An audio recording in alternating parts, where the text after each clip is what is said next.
truck driver who turned a runaway teen's life around? A truck driver was doing his normal daily route when all of a sudden he saw a teenage boy on the side of the road hitchhiking. It was late at night, and the young man's thumb had been out for a long time, but no one was stopping to pick him up. Ow! The driver felt sorry for him, so he stopped, opened the passenger door, and told him to get in. Ow! But as soon as the boy got in the car, the trucker had the feeling that something wasn't right. He tried to make conversation, but the teen just kept quiet and acted strange. However, the driver didn't think much of it. He just continued driving and singing along to the radio. But after a while, the boy started eating the candy from the cup holder without asking first. That's when the trucker realized that something was really wrong. He pulled over and asked the runaway what was going on. The boy took off his hoodie and revealed the truth. Then the trucker did something incredible. Our story begins on an ordinary day for a truck driver named Mike. He was on his usual route, and it was already dark outside. Suddenly, Mike saw a teenager standing by the side of the road with his thumb out. Hitchhiking, Mike's heart went out to him, because he knew how hard it could be sometimes to get a ride. So he decided to stop and help him out. He opened the passenger door and said, "Hop in, son. I'll give you a ride." The boy quickly got in without saying a word. Mike turned back to the road and started driving. Tried to chat with the boy to break the ice, but he seemed reluctant to talk. At first, Mike didn't think much of it. He figured that the boy might be shy or just not in the mood for conversation, so he just put on some music and kept driving. Meanwhile, the boy remained silent for a while, but then he started munching on the candies in the cup holder. At first, Mike didn't pay much attention to it, assuming that it was his own stash. However, he soon realized that this wasn't the case when he saw the boy reach into his jacket pocket and pull out more candy, stuffing them into his mouth. Something about the boy's behavior was off, and Mike couldn't shake the feeling that something wasn't right. It decided it was time to address the situation. "Hey, son, is everything okay?" Mike asked, hoping to get a response. The boy looked up for a moment, startled by the question, and then quickly looked away again, continuing to eat the candy. Mike sighed. He wasn't sure what to do. The boy's silence and strange behavior were concerning, and he knew he couldn't keep driving without knowing if he was dealing with a runaway or something worse. As the truck rumbled along the highway, Mike wrestled with his thoughts. On one hand, he didn't want to cause trouble or make things worse, but on the other hand, he couldn't ignore the gnawing feeling in his gut that something wasn't right. He knew he needed to do something, but what? Suddenly, an idea struck him. He reached out to the local authorities through a hotline, explaining the situation and requesting assistance. As they talked, Mike kept an eye on the boy, who had now returned to staring out the window. Mike hoped that help would arrive soon. Minutes felt like hours as Mike waited for the police to respond. Finally, he heard the sound of sirens in the distance, and soon enough, 2 police cars pulled over beside him. Mike rolled down his window, and the officers asked him to step out of the truck. They approached the boy, who was still seated in the passenger seat, and began speaking to him in hushed tones.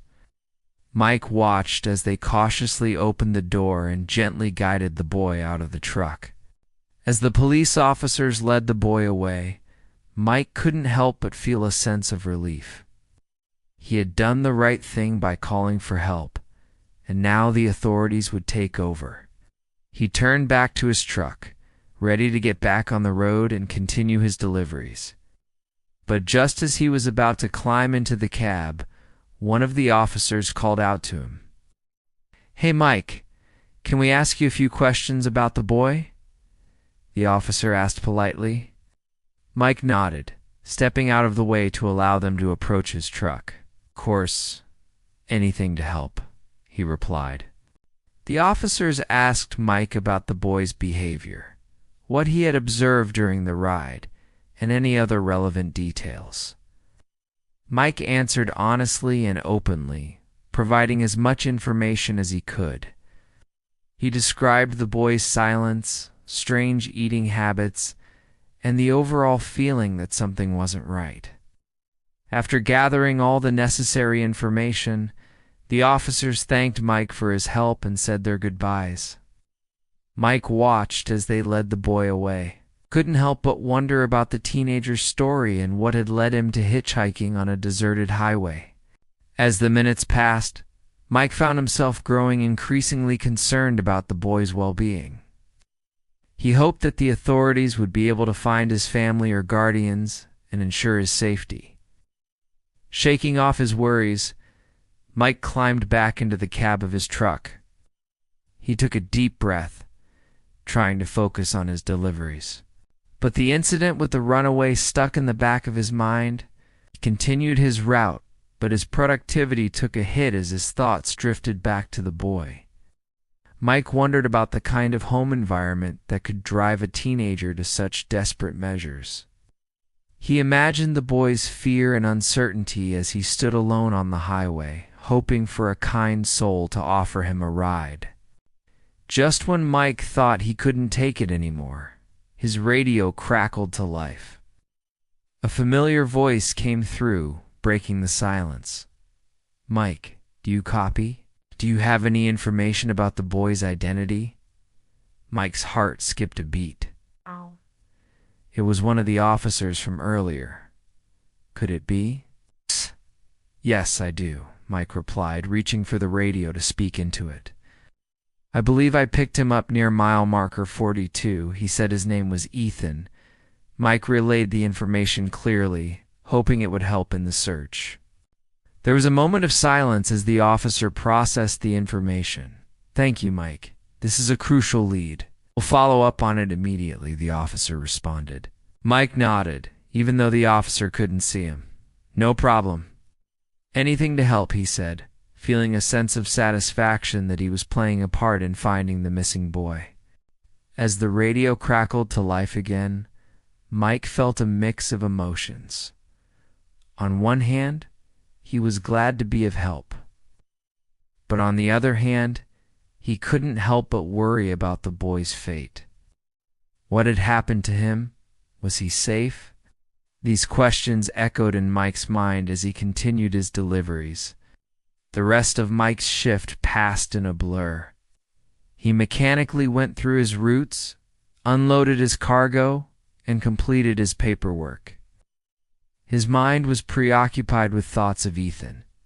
He couldn't shake the feeling that he had made a difference in the boy's life. When his shift finally ended, Mike rushed to his truck. He couldn't wait to check his phone for updates on Ethan.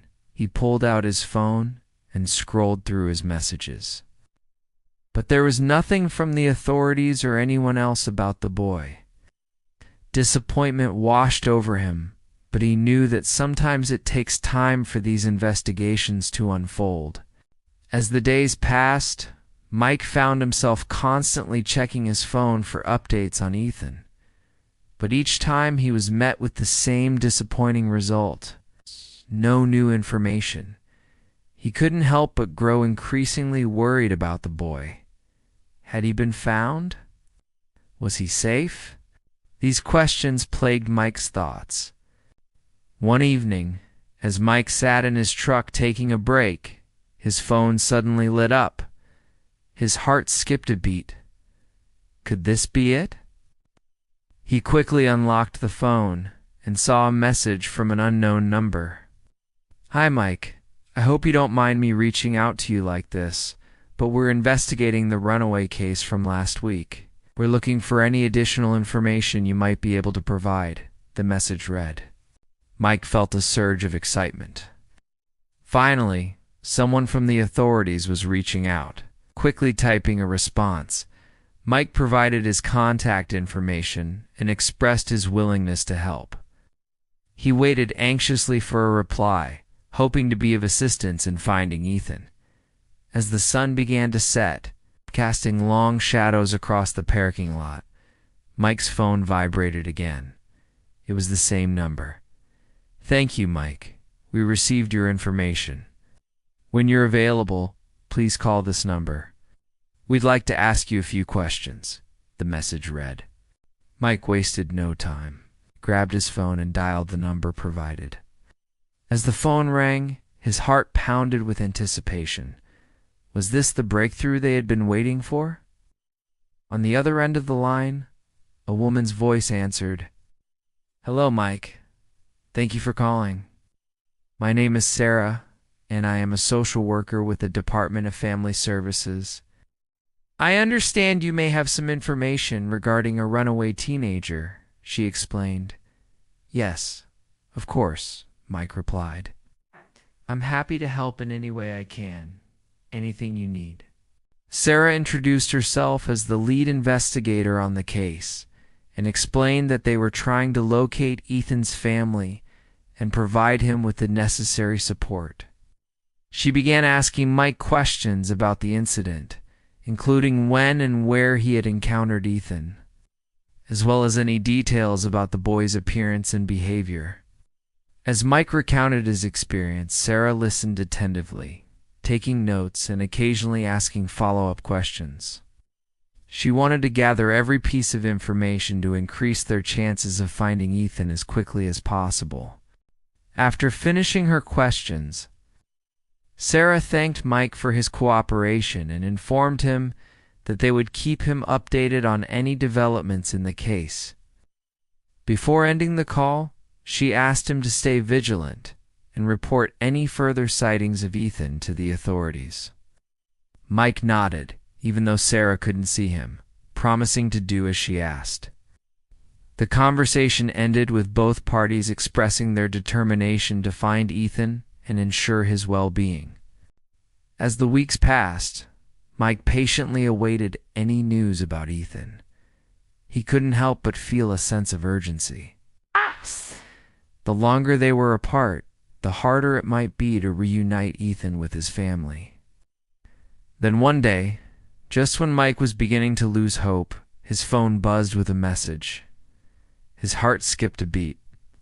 Could this be it? With trembling hands, he unlocked his phone and saw a message from an unfamiliar number. It read, "Hello, Mike. I am from the Department of Family Services. I am calling in regards to Ethan. We have some good news. We have managed to locate his family, and he is being reunited with them today." Overwhelmed with joy, Mike felt tears welling up in his eyes. All the efforts, the sleepless nights, and the constant worry had finally paid off. Quickly, he typed a response, expressing his happiness and relief. As the message sent, Mike couldn't help but smile. He knew that he had played a part in bringing Ethan home. The initial apprehension he had felt upon discovering the runaway had turned into determination. The gash in his heart slowly began to heal, replaced by a sense of accomplishment and fulfillment. In that moment, Mike realized that sometimes the smallest acts of kindness can make the biggest impact. Picking up a hitchhiker had changed not only Mike's perspective, but also the course of Ethan's life. As he continued his deliveries that day, Mike carried a newfound sense of purpose in his heart. He knew that he wasn't just a truck driver. He was a beacon of hope, a helping hand in a world that often seemed indifferent. The recognition filled him with warmth, reminding him that even the toughest exteriors can hide the kindest hearts. From that day on, Mike's life took an unexpected turn. Inspired by the profound impact he had made, he decided to become a truck driver full-time. He embraced the open road, not just as a means of delivering goods, but as an opportunity to connect with people and potentially change lives. Every time he saw a hitchhiker on the side of the road, he remembered Ethan and the importance of offering a helping hand. Mike became known as the kind-hearted truck driver, always willing to lend a hand to those in need. His act of kindness reverberated through the community, inspiring others to do the same. As the years went by, Mike's legacy continued to grow. He mentored younger drivers, sharing his stories and instilling in them the importance of compassion and empathy. He organized charity drives using his truck to deliver essential supplies to those who had less.